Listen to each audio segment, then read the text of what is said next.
Hello, in this video I'm going to show you how to install Firefox browser on your Oppo Reno 7 Lite. So in order to do this, we'll need to open our Google Play Store. From here, begin a search for an app and enter Firefox. Hit the search button. Select this app and install it.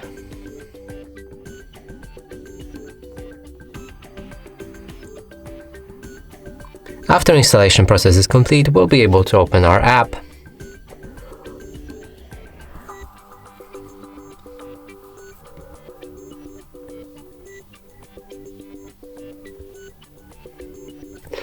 Here you can customize this browser by changing the theme. For example, you can pick light, dark or set it automatic. You can also change toolbar placement from bottom or top. And here's always on privacy settings. There's a strict and standard available. You can sign up to synchronize other Firefox using devices. Here's a privacy notice, and lastly, start browsing. Now our browser is ready, we can open any website and it should work without any problem. And that's it for this video. Hope you like it. Please consider subscribing to our channel, leave a like and a comment below.